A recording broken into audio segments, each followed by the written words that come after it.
Hello, my name is Zhatelier, welcome back for another episode of The Last Kingdom in Aurora 4X. And last episode we spent the entire episode designing some ships, and that's probably going to be the theme for this episode as well. Hopefully tomorrow we'll get something more. So yeah, I know that I said that today wouldn't be an episode, but I didn't realize how long it took me to design the ships. Which is kind of the problem with this game. Doing things take a lot of time.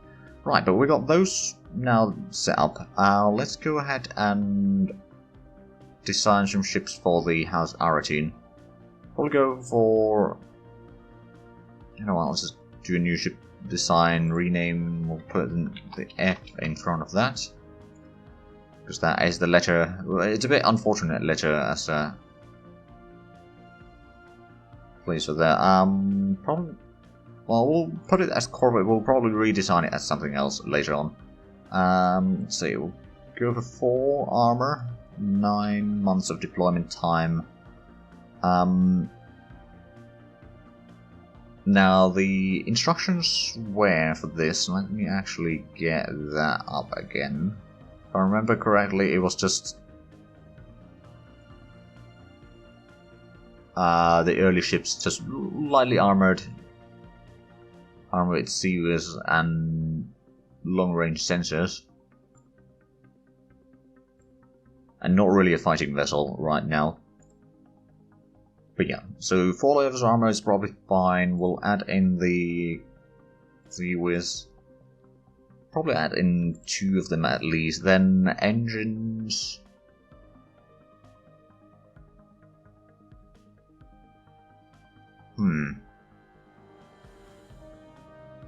I could go with the thermal reduced engines for these as well, because they're kind of not meant to be fighting at all, really.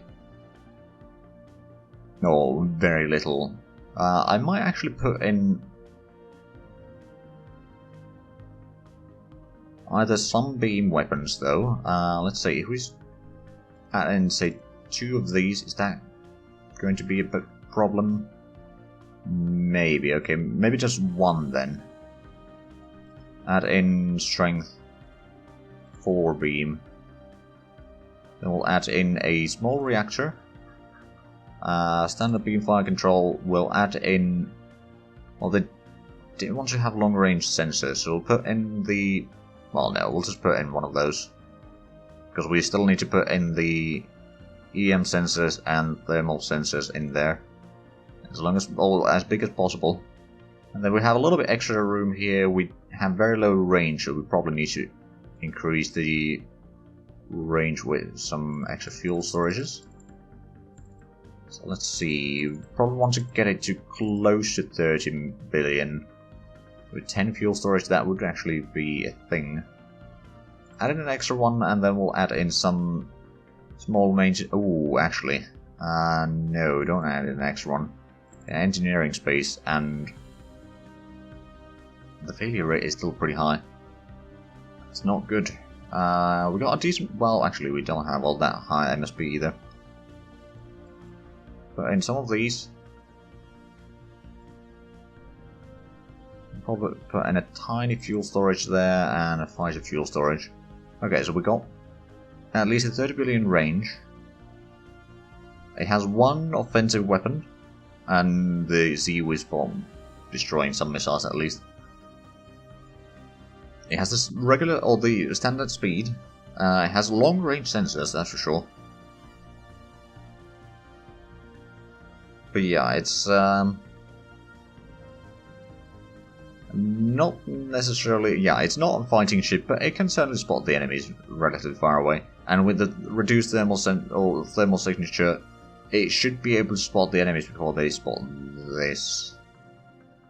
To some degree anyway, because of the very long sensors. So actually, how far can we spot the...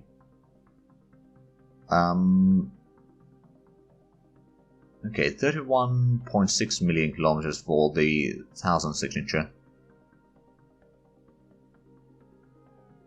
So the likelihood of us getting spotted is probably relatively small, at least with thermal sensors alone. We'll probably keep the active sensors off for the most part. And the close-in weapon systems will be able to fire against missiles even if the active sensors do not spot them. So that's going to be good. How big are these, by the way? So 373 tons each. Ooh. Okay, well, that is quite a bit. But yeah, this is an okay ship, like in regards to what was giving us the requirements. I mean, I'm actually tempted to actually remove one of the fuel storages I had in another engineering, simply because the 2 engineering is just not good enough. Then we could probably lower that a little bit. There we go, so we still have enough MSP to repair at least 2 engines. And hopefully the ship won't be firing much, but it should be okay as a ship to, or support vessel, to give a bit of spotting for the, well, yeah. Then another thing that we might want to get is, or we'll probably do another one, a bit bigger one I reckon. So let's go for the frigate again, copy the links, and let's see, rename, put in the correct letter in front. And yeah, we're going to replace some of the weaponry here. Let's see, we could increase the... Actually no, we'll switch to the smaller range sensor because this is going to be more of a anti-missile ship. The question is though, put in the bigger passive sensors. Question is, do we want to go for turrets, a ghost turret that is, or railguns? I think ghost turret might actually be better right now. So we'll put in the point defense, fire control, and then Gauss. Where's Gauss? There you are. Okay, at least 2 turrets. Okay, 4 turrets. We got a decent maintenance still. We got long range sensors. Or at least the passive sensors. We do have shields on this. No, actually, we don't have shields on this. Never mind. There's still going to be relatively light vessels. But I'm not going to lower the armor. 6 layers of armor is already relatively little. I think I'm going to put in an extra magazine.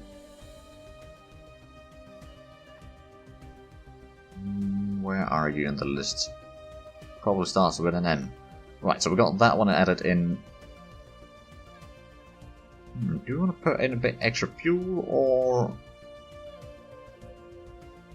We could add in an extra engineering, but no, I think we'll add in 1 small maintenance storage and then a couple small... Actually, we can probably replace the small ones with a regular fuel storage. Add in another small one and maybe a tiny one. There we go, so that's 7.5 kilotons of size. It has the long range sensors, so it should be alright. And the turrets, so how many turrets? We got 4 ghost turrets. It's actually relatively similar to the Galea, except it has a longer range sensors. And if we have a look at Galea, we do have the damage control, good. So Galea, you got the same amount of, or same weaponry, and the fire control, and but smaller thermal sensors, and you don't have EM sensors at all. But that should be alright.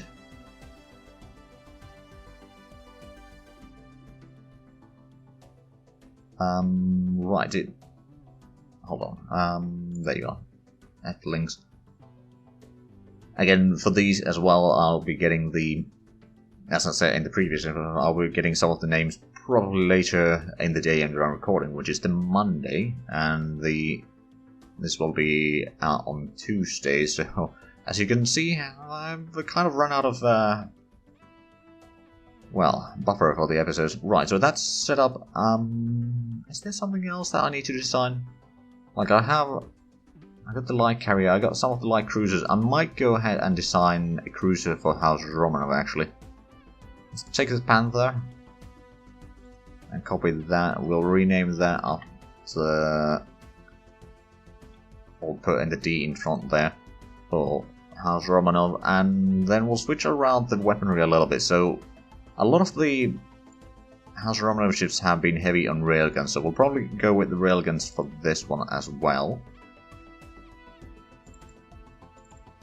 I mean, a lance might not be a bad idea. Okay, so let's get 2 of these. Exactly the same. Ooh. Keeps the size same. Alright then. Is there anything else that we need on this one? We got... Is this basically the Paladin? Kind of. But the power plant is a bit different.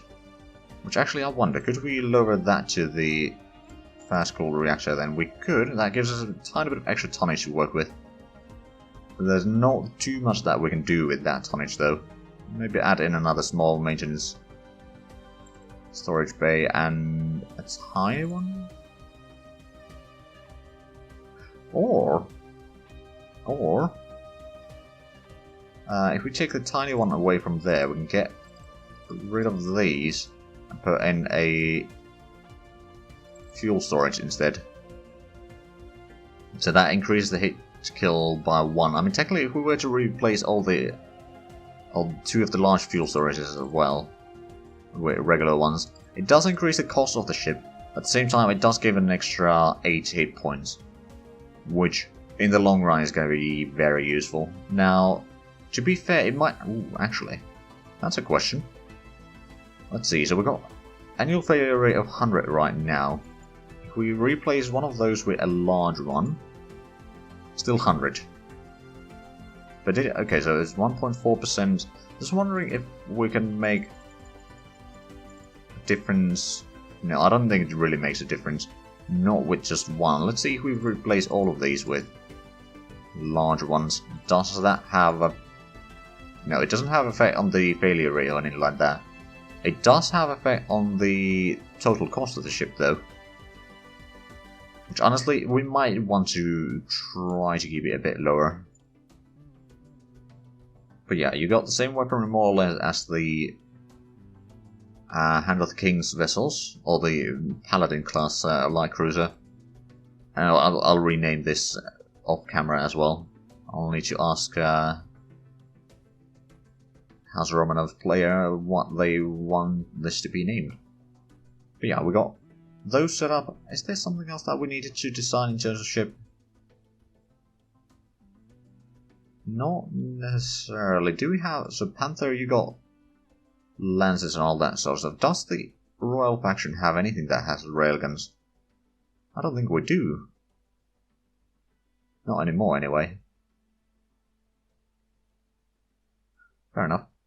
But yeah, I think it's time for us to close this and have a look at the map a little bit. So there's been a few things that happened between the previous episode and... No, between episodes 79 and 80. As I said, we did have about 3 years of time skip in-game. We did destroy a few more ships in here. We did... Did I show the... No, yeah, I did show our Blue Shark getting destroyed by the enemies in... hold on. Where was it? Or had... Oh, they may have actually built the jump gauge there now. Because I don't see any over here that are without jump gates anymore. But they managed to do that. Okay. So the fleet would technically be able to get back into Diamond if they want to. Alright then. But we'll be also building a fair bit of jump gates. So we got the loop over here in the east completed. And then we found a link between Turquoise and Skofnung. And considering the background of House Aratine is that they are a former vassal of House Alexandrus, but they kind of want their own freedom and, you know, that sort of stuff. So that's going to be a bit of an annoyance for the House Aratine for sure. That they are now directly linked to the enemy, or not enemy, but their former master's capital. Of course, it does lower the travel time between Barracuda and, say, Turquoise quite a bit. Like, it's actually a bit hard to see because that's in the way, so we'll move that south a little bit. But yeah, it's 13 billion kilometers from Barracuda to the star at turquoise, I believe. And then on... yeah, it's only 10.7 to Skopnum. Around Ravenna and Excalibur is already 14, and then Aventurine is also 14. Oh right, because those are probably... those two jump points are probably really close to each other, aren't they? Aventurine, oh yeah. They're really close, actually. So they can kind of skip through there. But let's take Barracuda again, and then Malachite is a bit further. But this is basically the border between House Alexandrus and House Aretine over there. Then we got the guild sector over there. With Nagling, Rinting, and Amber. And then, of course, I don't remember if I showed this, but Agate links down to Skopnum as well. So Agate is part of the House Orlanco system. And then we got the Crown Land sector already set up here, which is why they have the red circles in there. I don't know if there's a possibility to change a color of a sector, though. That'd be nice. I mean, possibly somewhere in the database, but I just haven't been looking through there for this particular thing anyway. And then we did actually find some precursors over here in Normandy and Cumae. And Cumae does have a planet which has a breathable atmosphere. It's just, I believe it's a cold planet. I mean, we can check that real quick. So, Cumae. Yeah, it's well, actually not too bad. Oh, it's the lack of water availability. Not enough water, otherwise it's fine. Okay, so it shouldn't be too bad to terraform. Unfortunately, it's guarded by precursors, so that is a problem. That really is a problem. Now, we've still been having a bit of a shortage of Gallicide. We have been starting to upgrade some of the ships, or rather, this time we have been scrapping the old ships for the most part, and then building the new ones, and reusing some of the components, but that does mean that we lose the training, but at the same time that does mean that we actually get the old engines that we can then scrap, and use that Gallicide to build, at least partially build, the new engines, which helps a long way in getting enough. And then another thing, we have built the jump gate into Zhatelier. We haven't built the other side yet, that's 21 days away. But if we have a look at contacts here, we have pretty much all of our civilian colony ships in the system now. They're kind of stuck. And total populations, Coloradia has already 66 million, which means that both of the Coloradia and Skopnum will not be getting any shipments from the Veralis anymore. And it's kind of expected then to be self-sufficient, more or less. I mean, we will be trading a little bit with the factions to get some, you know, or give them some infrastructure in exchange of the minerals to build them and all that sort of stuff. That should be good. And also in Odin, the terraforming is slowly going forward. It's still rather expensive colony cost, but it is improving. If we have a look, we've got 0.0155 atmosphere Ice-Tusium, and yeah, we're getting to 0.1 at least, then we'll get the oxygen up to the correct levels, and that means that it's actually going to be breathable. The temperature is still minus 114 degrees, so that will take some time for sure, but yeah, eventually we'll have this planet fully colonizable. It has massive population capacity, it has a lot of infrastructure as well, so once this is fully colonizable, or the colony cost goes down all the way, it's going to take a long while of terraforming still. First we'll get the oxygen levels correct, well, once we get to the 0.1 atmosphere of the safe greenhouse gases, then we'll switch to getting the oxygen levels correct, and after that we'll actually probably need to get some more terraforming installations here, because we only got 4 of them. We've got plenty of work available here, so we should be able to get that up to, I don't know, maybe 10 without problems, and that would then increase the amount, or the speed that we do the terraforming quite rapidly. And yeah, once we get the oxygen levels correct, the percentage of the atmosphere being already oxygen is going to be good enough. Now, as long as it's below 30% and it's between 0.1 and 0.3 atmospheres, that should be fine. But we really need to increase the temperature in here. quite a bit. But once we have the breathable atmosphere at least, that is going to help, and then it's just a matter of getting the temperature as high as possible. Or, well, not necessarily as high as possible, closer to 0. And then we have perfectly colonizable planet. And Caldera, we haven't started doing any terraforming yet. It doesn't have any water, which is a problem. So that's probably what we'll start with, because it has a very high temperature. So adding in the water is actually going to be the easiest right now, while it's still, well, boiling. So we can just add that into the atmosphere. I don't know how much exactly we'll need it though. So that will probably require some testing. But yeah, we'll probably get some terraforming installations over here as well. And then in Hades, which is another place that we're doing terraforming, we have... Okay, we've gone below 0.6 atmosphere of oxygen. We've still got a long way to go, but we're slowly improving. And then we'll need to get rid of the carbon dioxide as well. We've got a decent speed that we're doing the terraforming though, considering that it is a much larger planet than Earth is. And then another place that we did some terraforming is Collada, actually. Speaking of which, it has almost 1 million colonies now. It could have 25 million to be fair, but it probably won't be getting that anytime soon. But yeah, we got rid of the... I believe we got rid of the chlorine in here. Now we're getting rid of the ammonia. We're getting... Ooh, actually we're going to get rid of that within a year. And then it's a matter of adding in the oxygen and a bit of anti-greenhouse gases to lower the temperature. But then this is perfectly colonizable.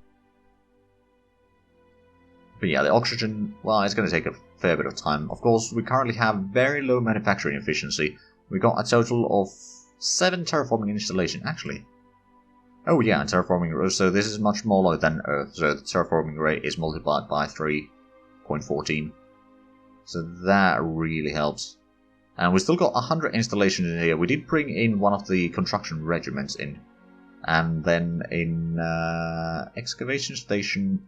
has already 7 million population, still 45 installations there, and we started bringing some of the research facilities from Collada into here, so we can start focusing the research in here instead, because over here we got over 60% manufacturing efficiency, which is already much more respectable. Also in Zhatelier, so this is the human colony, which is now basically almost at full capacity. It doesn't have any... yeah, hold on a minute. Oh, the shipping tonnage maintained is per planet, not per colony. Okay, that's actually good to know. We do need to get to 10 million, I believe, on this planet to get the engine contract activated, and that's going to be pretty good for especially the railguns and ghost cannon techs. 70% extra on the missiles and kinetics. And on the other one, the Zhatelier A1, we got 400,000 humans, and then we got the 1.6 million Kunmings. Of course, there's no minerals in here. And the... Actually, was it the Zhatelier... Oh, right, that's the human population of 2 million. Right, the 1.3 million over here has... It's currently candidate population. It's not officially yet a population, but we'll probably need to transfer some of these installations to the human population just so we can, you know, use it, or use the population of both colonies. And yeah, eventually we might be able, or we might be turning these pops into forced labor camps and that sort of stuff. Possibly, we haven't quite decided on that. The Faithful have said that they want to turn the population in the Diamond into forced labor. But there hasn't been a consensus about the race as a whole, because we know that, well, we got 2 populations in here. And then we know that they got Diamond. They might have another one somewhere. We haven't located it yet, but they might have one somewhere. Consider how many transports there were at an earlier date, going back and forth. But how about we actually go forward? First time in 2 episodes. Oh, Alexandrus cargo orbiting right. What did you do? You transported... Oh, you brought in some infrastructure from Veralis to Erastiel and Magna, and then you refueled at Crasiana. Okay. Oh, okay, we are already out of time. Okay, well, we managed to get almost a day forward. You know what, we'll just go quickly to a build cycle, just so that we can say that we did a little bit more. Because we found some abandoned infrastructure in Durandal, and yeah, not much else. But hopefully for the next episode we'll be ready to start doing at least a little bit damage on the enemy capital. We don't intend to destroy all of the installations, but it's mostly about destroying the orbital platforms. Now there is a bit of a exploit kind of thing, or bug, that when you fire on something that is in an orbit, it drops from the orbit. And then once the planet moves with the build cycles, the whatever was dropped is going to stay on its place. So that's going to allow us to then destroy the... Well, actually, yeah, with the platforms, they'll then start moving, probably towards us. Because that's what happened previously when we tried to attack their capital.